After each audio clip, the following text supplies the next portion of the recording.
교회에 대한 말씀을 이어가고 있습니다. 여러분, 교회는 하나님의 사랑에서 출발했죠. 근데 이게 너무 익숙합니다. 진부하죠. 그래서 어떤 의미인지 놓칠 때가 참 많아요. 하나님은 전능하신 하나님이십니다. 그리고 하나님은 죄를 용납하지 않으시는 공의와 정의의 하나님이시죠. 그렇게 말씀을 풀어봤을 때 여러분, 우리가 아무리 애쓰고 헌신하고 사역해도 죄가 없는 사람은 한 사람도 없으니 구원받을 자신의 자격과 공로를 가진 사람은 한 사람도 없습니다. 이 이야기는 어떤 의미입니까? 전능하신 하나님이 심판하신다면 여러분, 우리는 다 사라지는 거예요. 그게 하나님의 심판이죠.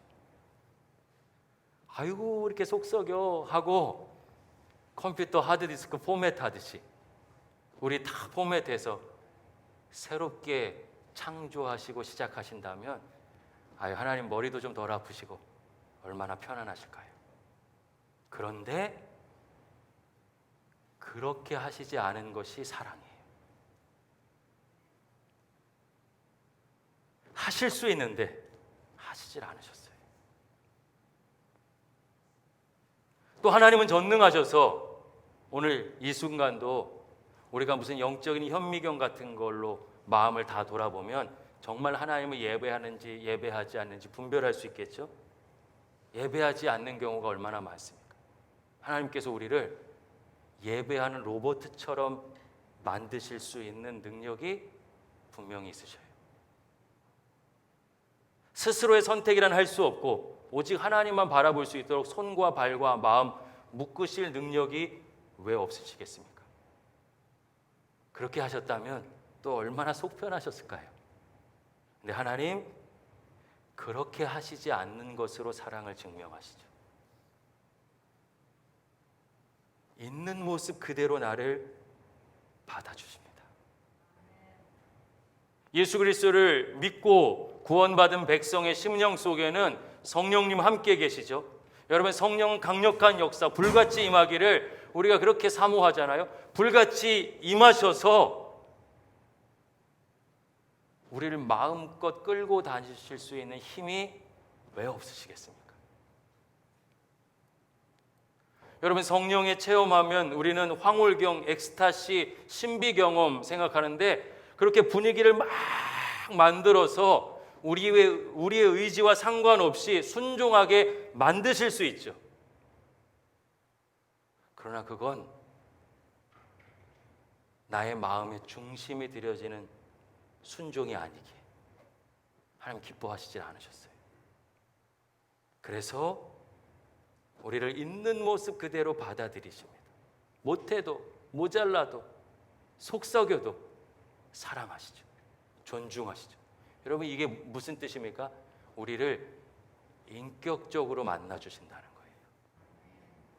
하나님의 사랑은 본인이 하실 수 있는 전능함을 내려놓고 우리의 모습 그대로 받아주시는 것입니다.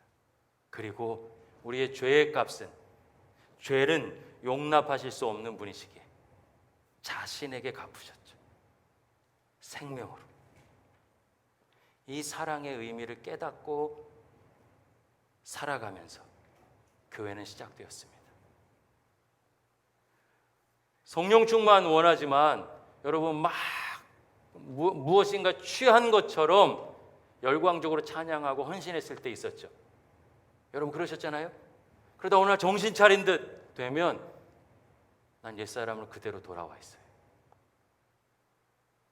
변하지 않은 거죠. 잠깐 분위기에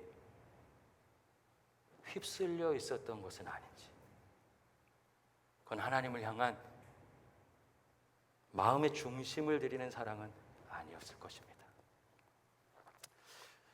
저희 집이 아버지가 편찮으시면서 굉장히 어려워졌어요.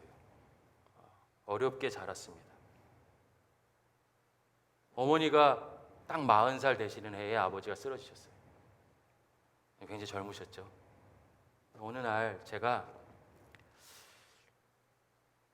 어머니 마음이 조금 느껴졌어요. 우리를 위해서 무엇을 하고 계신지를 제가 알게 됐어요. 얼마나 모욕도 받으시고 힘드신지 어렸지만 알게 됐어요. 엄마의 사랑이 느껴지니까, 그 진심과 고통이 제 안에 들어오니까, 여러분 좀 그때부터 다른 건 몰라도 사고는 치지 말아야 되겠다라는 생각과 나에게 주신 용돈과 이 시간, 절대로 함부로 쓸 수가 없었습니다. 함부로 쓸 수가 없었어요. 그리고 그 엄마의 마음을 알기 전 그 옛날 철없는 아들로 돌아갈 수 없었어요. 그 사랑을 아니까.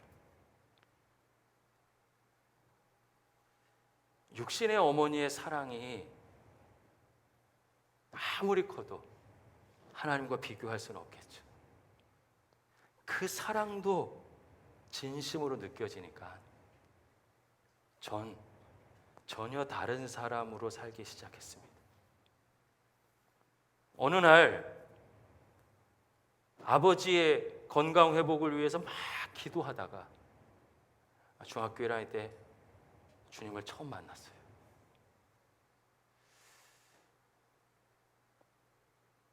어리죠, 부족하죠. 지금도 연약함이 많습니다. 그래서 다시 회개하면서 모자람을 인정할지라도 예수님 없는 사람처럼 살 수는 없어요. 우리가 정말 주님의 사랑을 경험했다면, 여러분 우리가 넘어지면서 모자라서 회개할지라도 하나님 안 계신 사람으로 살 수는 없습니다. 교회는 이 놀라운 사랑의 은혜와 능력 속에서 시작되었고 한 사람 한 사람을 변화시켰죠.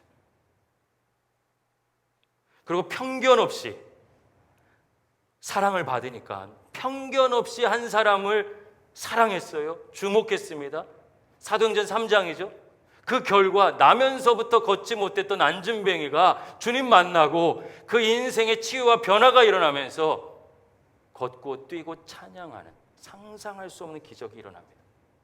어떻게 시작되었습니까? 주님의 사랑에서 시작됐어요. 이것을 놓치면, 여러분 이 사랑을 놓치면 이 하나님의 마음, 여러분 이 진심이 통해지지 않고 어떤 분위기에 휩쓸리거나 내가 원하는 대로 되는 것에 기뻐하며 신앙생활하면 분명히 장벽에 부딪힙니다. 다시 메말라가요. 여러분 아시잖아요.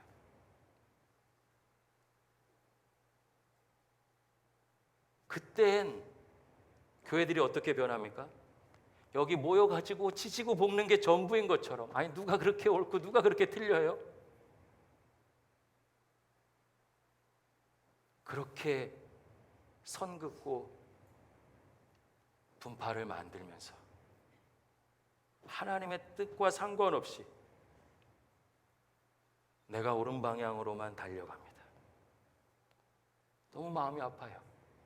그래서 교회가 능력을 잃어버렸어요. 지지고 볶고 여기서 뭐 하는 게 그게 신앙생활인 줄 알고 하나님과의 만남도 사라지고 하나님 내 삶을 송두리째 변화시키시는, 안진뱅이 같은 인생을 변화시켜서 일으키셔서 그 인생에 하나님의 영광과 능력으로 가득 채우시는 능력을 맛보지 못합니다. 그냥 우리 수준에서 사는 거죠. 능력 없는 신앙생활입니다.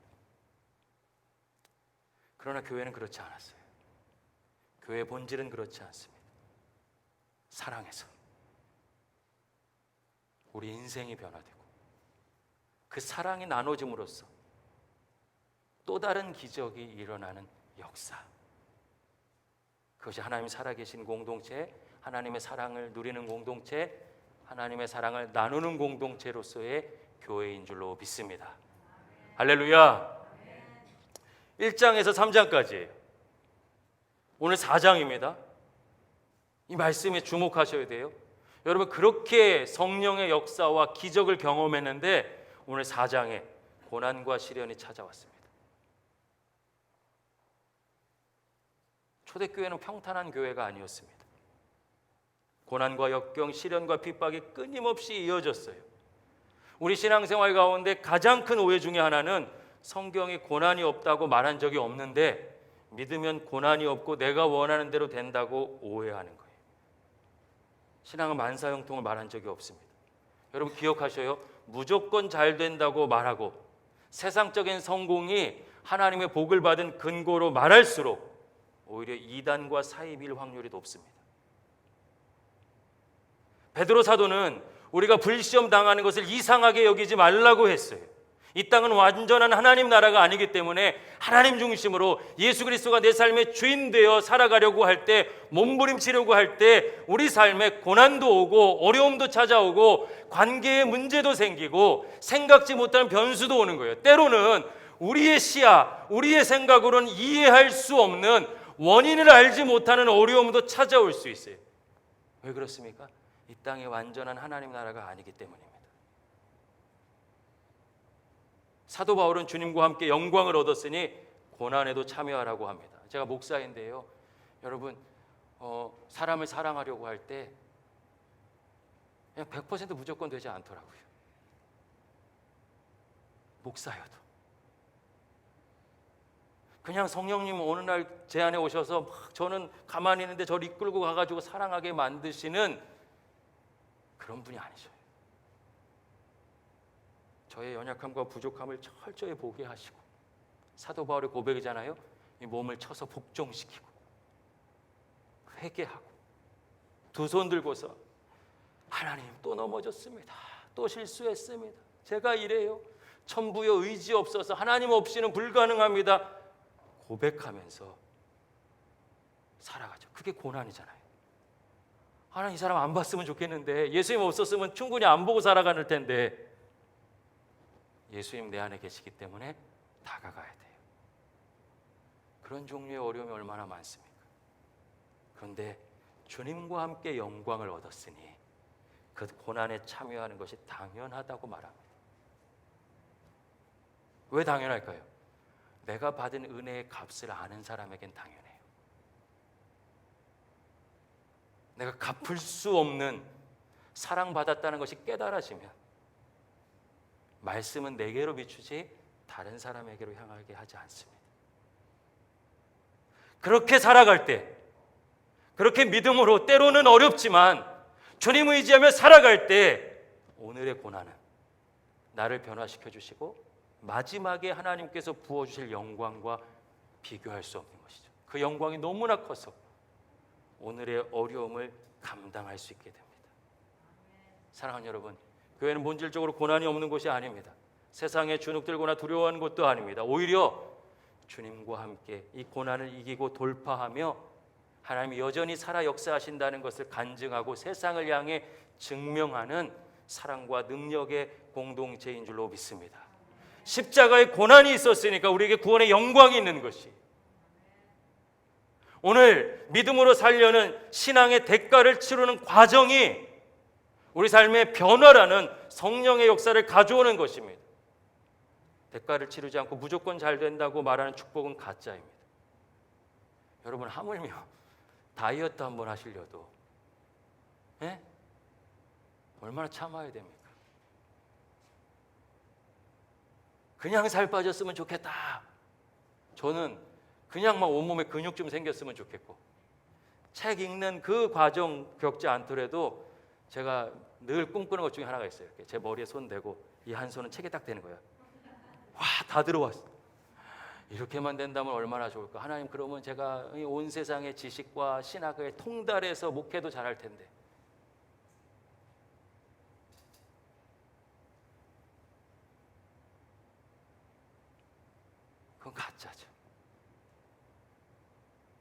주님 사랑하기 때문에 그 사랑에 너무 감사해서 잠도 줄이고 다른 거 사고 싶어도 돈도 아껴서 책을 사며 주님의 마음을 알아가는 과정 가운데 전 더 큰 은혜와 사랑 그리고 저의 성장이라는 열매를 경험했습니다. 사랑하는 여러분, 고난을 두려워하지 마십시오. 우리는 고난을 넉넉하게 이길 수 있는 하나님의 백성인 줄로 믿습니다. 여러분, 오늘 사도행전 4장 3절을 보면 베드로와 요한이 감옥에 갇혔어요. 바로 직전에 엄청난 역사와 능력 경험했는데 고난과 시련이 찾아왔습니다. 우리가 그렇게 싫어하는 고난이에요. 나를 힘들게 하는 상황입니다. 그런데 본문이 말하는 핵심은 4절에 있습니다. 함께 읽어볼까요? 시작. 말씀을 들은 사람 중에 믿는 자가 많으니 남자의 수가 약 5천이나 되었더라. 아멘. 여러분, 고난 때문에 교회가 추락하는 것이 아니라 마치 반비례하듯이 고난이 찾아왔음에도 이어짐에도 여러분 흔들리지 않고 하나님의 말씀의 권세와 능력이 이어지는 거예요. 남자만 5천 명 믿었다는 것은 4인 가족으로 치면 최소한 2만 명입니다. 여러분, 예수님이 십자가에 못 박히실 때 이런 고난이 찾아왔잖아요. 그때 제자들 다 도망갔어요. 다 예수님 못 박으라고 했어요. 똑같은 어려움이 찾아왔는데 지금 어떻게 됩니까?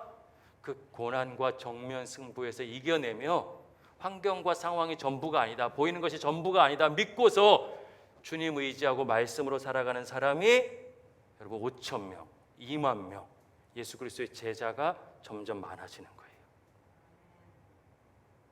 사도행전을 읽어보면 어려움은 계속됩니다.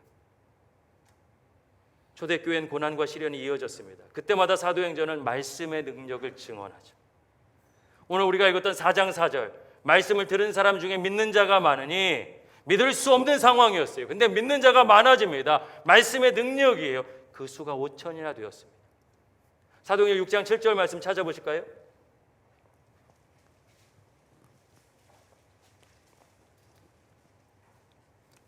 함께 읽어보겠습니다. 시작. 하나님의 말씀이 점점 왕성하여 예루살렘에 있는 제자의 수가 더 심히 많아지고 허다한 제사장의 무리도 이 도에 복종하니라. 아멘.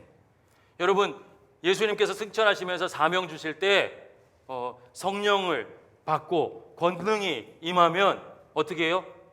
예루살렘과 사마리아와 온 유대와 땅끝까지 이르러 내 증인이 되라. 근데 지금 쫓겨가는 것처럼 고난이 찾아와서 무너지는 것처럼 보이는데 예루살렘에 6장을 보면 예루살렘에 말씀의 능력이 가득합니다. 말씀이 흥왕했다는 건 성경 공부반이 한 반 있다가 10반 되고 100반 되고 1000반 되고 교회에 모이는 출석 교인의 수가 1명이었는데 3000명, 5000명 있다 이런 뜻이 아니에요. 말씀으로 정면 승부해서 환경에 무너지지 않고 뚫어내고 돌파하고 이기고 승리할 수 있는 하나님의 사람이, 믿음의 능력을 가진 사람이 점점 넘쳐났다는 뜻입니다. 여기에 멈추지 않죠. 사마리아를 지나서 온 유대, 여러분 어디에 있습니까? 사도행전 12장 24절 찾아보세요. 이번에도 또 계속해서 핍박과 어려움이 왔습니다. 야고보는 죽고 베드로는 옥에 갇혔어요. 근데 성경은 무엇을 증언합니까? 사도행전 12장 24절 같이 읽어보겠습니다. 시작. 하나님의 말씀은 흥왕하여 더하더라. 아멘. 능력은 멈춰지지 않았어요. 사도 바울을 통해서 이제 소아시아와 유럽에까지 나가게 되죠. 여러분 아시지 않습니까? 막 매맞아가지고 죽을 뻔한 일들이 수없이 이루어지는 고난이 찾아오는데 사도행전 19장 20절 말씀 찾아보겠습니다.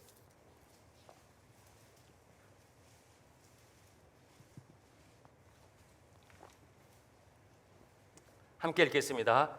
이와 같이 주의 말씀이 힘이 있어 흥왕하여 세력을 얻으니라. 아멘. 이제 땅 끝까지에서도 하나님의 말씀의 능력을 통해서 삶이 변화되고 믿음으로 세상과 맞짱 떠서 이길 수 있는 사람들, 여러분, 그 사람들이 넘쳐나기 시작하는 거예요. 사도행전 20장 32절을 보면 이제 에베소 교회 리더들과 사도 바울이 작별하는 순간이 옵니다. 그렇게 신뢰하고 따랐던 목회자가 떠난다고 하니까 얼마나 두려웠겠어요? 그때 여러분 속으로 이들은 아이고 하나님 사도 바울 좀 여기 남게 해주세요. 수없이 기도했겠죠. 그런데 남는 응답이 있었던 것이 아니라 사도 바울이 이렇게 이야기합니다. 제가 읽어볼게요.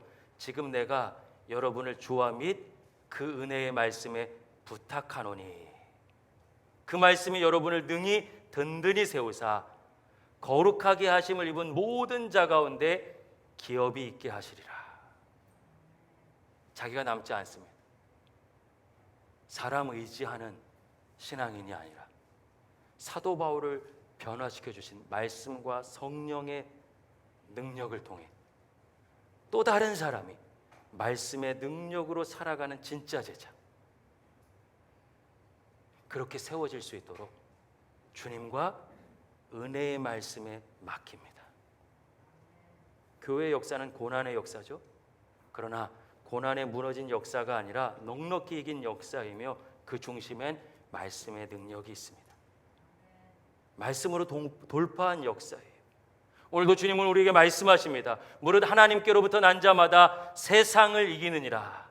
요한일서 5장 4절의 말씀이죠. 제가 메시지 성경 번역으로 읽어볼게요. 하나님에게서 난 사람은 누구나 세상의 방식을 이깁니다. 세상의 방식은 뭐예요? 두려워하고 넘어지고 지지고 볶고 누가 옳고 그르고 조금만 문제가 생기면 그것 때문에 다 잃은 것처럼 어제 만나주신 하나님의 은혜와 역사를 쏟아버리는 모습이죠.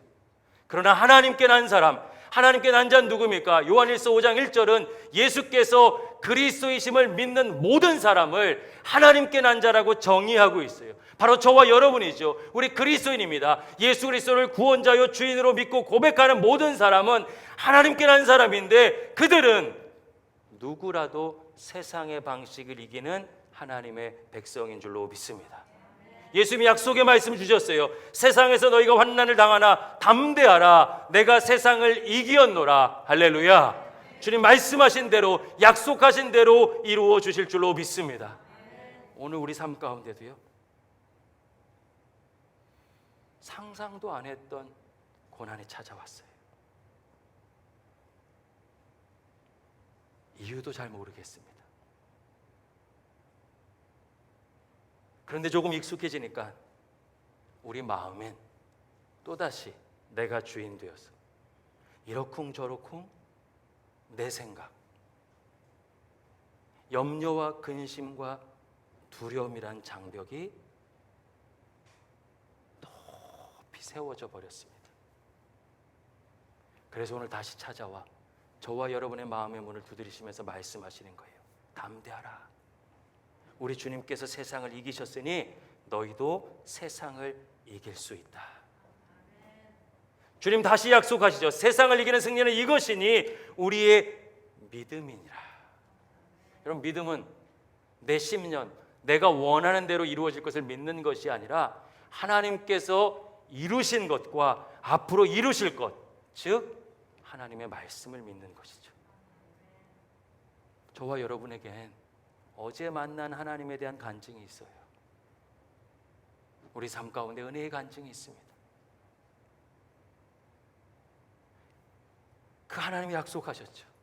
오늘도 내일도 모레도 우리와 동행하시겠다고 약속하셨어요. 그 말씀을 믿는 것이 세상을 이기는 힘이 되는 줄로 믿습니다. 5절 보면 여러분 4장 5절 사도행전 4장 5절 말씀 찾아보실까요? 눈으로만 보세요. 이튿날 감옥에 갇힌 그 다음 날이에요.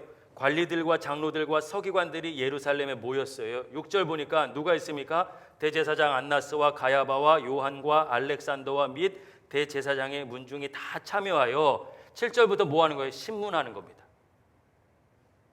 대제사장과 그 관련된 사람들, 종교 지도자들, 정치인들 다 모여가지고 지금 다시 베드로와 요한을 신문합니다. 여러분 혹시 떠오르는 장면 없으세요? 예수님께서 잡히시던 그날 밤이죠. 그날 밤도 대제사장 가야바와 안나스의 집에서 신문 받았습니다. 직접 받은 것도 아닌데 제자들은 어떻게 했습니까? 도망갔죠. 저주했습니다. 여러분 말씀을 묵상해 보면 참 신비로워요. 베드로가 예수님을 몇 번 부인했습니까?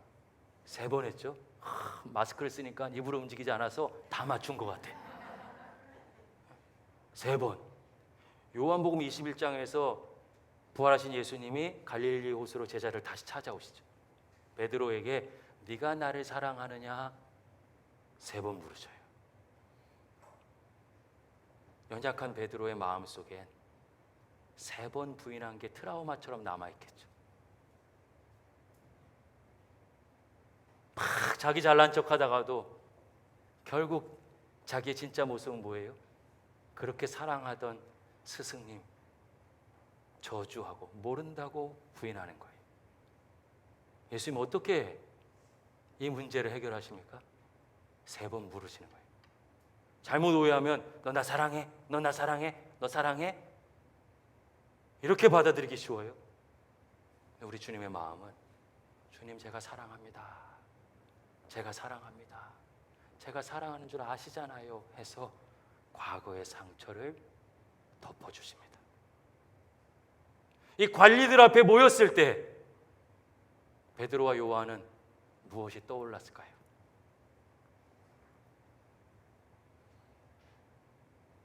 자기들에겐 상처의 장소죠. 얼마나 초라하고 비참한 인생인지, 보잘것없는 인생인지 드러나는 자리예요. 근데 여러분 말씀이 베드로와 요한을 그 자리로 다시 부른 거예요. 근데 어떻게 됩니까? 이젠 말씀의 능력이 있어요. 성령님이 내 안에 계셔요. 혼자가 아니에요. 세상의 권세 앞에 무너진다 생각했는데 예수님이 죽음과 세상과 죽음, 죄의 모든 권세를 이기시고 부활하신 것을 보았어요. 약속하신 대로 보혜사 성령님을 보내주셨고 그렇게 보잘것없는 자기들의 입술을 통해서 말씀이 선포되니까 3,000명씩 5,000명씩 회개하고 돌아오는 거예요. 무엇을 깨달았습니까? 진짜와 가짜를 분별하게 된 거죠. 4장 같이 다 읽었으면 좋겠는데 시간이 많이 지나서 여러분 4장 읽어보면 재밌어요. 이제 대제사장 가야바와 안나스 그리고 이 종교 지도자들이 좀 유치해 보입니다. 협박밖에 할 수 있는 게 없어요. 니네 예수 이름 말하면 혼나? 그럼 이전에는 덜덜 떨었는데 이제는 그런 거에 무너지지 않아요. 그러니까 이들이 할 수 있는 것이라고는 계속해서 반복하면서 위협을 가하는 수밖에 없는데 위협이 되지 않으니까 자기들이 민망한 거예요. 어떻게 이런 일이 일어납니까? 말씀의 능력을 믿고 주님 앞에 섰을 때 주님께서 능력으로 그들과 동행해 주신 줄로 믿습니다. 고난이 없는 곳이 아니에요. 교회는 고난이 없는 곳이 아닙니다. 그 고난이 어떤 것일지라도 때로는 이유를 알지 못할지라도 하나님이 약속하신 말씀을 믿고서 그 말씀의 능력과 권세와 역사가 여전히 가능하다는 것, 오늘도 주님 나와 함께 하시면 나면서부터 한 번도 걷지 못했던 안전뱅이도 나의 믿음도 나의 부족함도 다시 일어나 주님을 찬양하고 역사하는 그 능력이 일어날 수 있는 것, 여전히 가능하다는 것, 그 증거, 그것이 말씀의 능력을 통해서 우리에게 임할 줄로 믿습니다. 여러분 교회는 환경이 좋았던 적이 없어요. 오히려 세상을 향해서 보여줬죠. 환경이 아무것도 아니다. 하나님과 동행하는 사람이 누구인지를 증명해버렸습니다. 그래서 멸망하는 사람들에게는 십자가가 어리석은 것이지만 예수 그리스도의 구원을 아는 우리에게는 구원의 능력이 되는 거죠. 사랑하는 여러분, 그곳이 교회입니다. 그리고 저와 여러분을 교회 그 자체로 부르셨어요. 코로나19로 우리들의 신앙이 멈춰 있습니다. 현장 예배와 대면하는 모임이 어렵습니다. 다시 모이고 성경 공부하자 이런 의미가 아니에요. 저는 지극히 상식적인 수준에서 감염병이란 믿음의 유무와 믿음의 정도와 상관없이 누구나 걸릴 수 있다는 것을 알아요. 상식이에요. 여러분을 사랑하고 섬기는 목사로서 여러분의 안전을 위해서 언제든지, 그래서 현장 예배를 멈춰야 한다면 멈출 수도 있고 온라인으로 해야 된다면 온라인으로 할 수도 있습니다. 우리는 우리가 할 수 있는 최선을 다해서, 그래서 여러분의 안전한 예배와 하나님 만나는 신앙생활을 위해서 준비하는 것이에요. 그건 이어질 것입니다. 오늘 나누고 싶은 건 다른 차원의 이야기예요.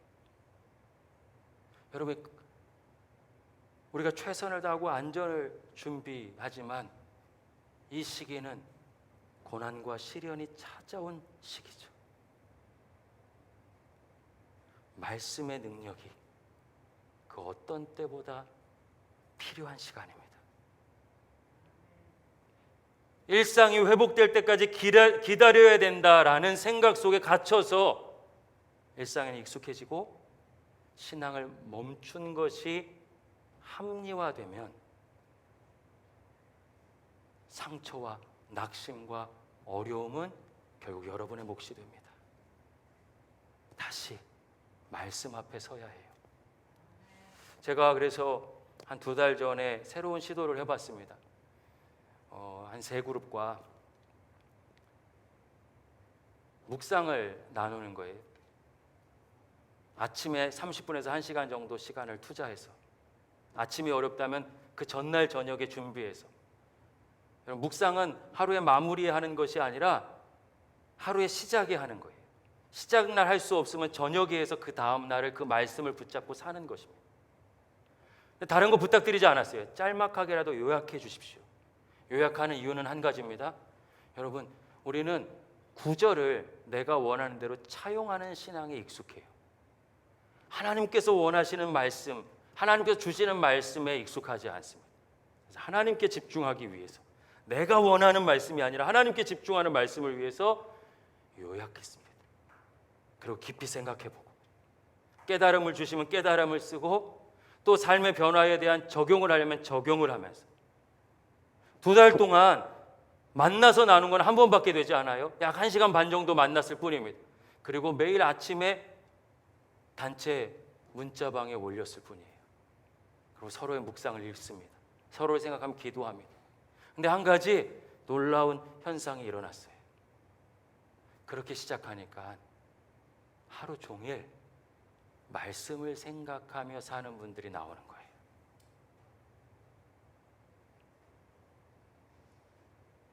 염려와 근심, 내 안에 분노와 원망이 아니라, 끊임없이 상처를 주고받는 행위가 아니라 하나님께 집중하기 시작하는 거예요. 기도 제목도 달라지더라고요.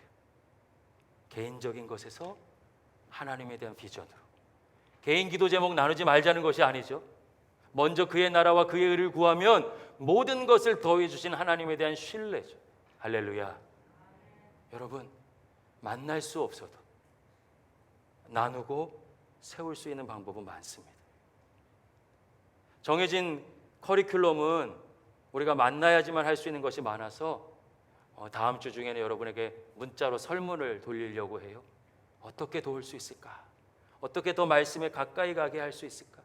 이 어려움을 말씀의 능력 통해 이기게 할 수 있을까? 목회자란 여러분을 그렇게 섬기기 위해서 존재하는 사람들이죠.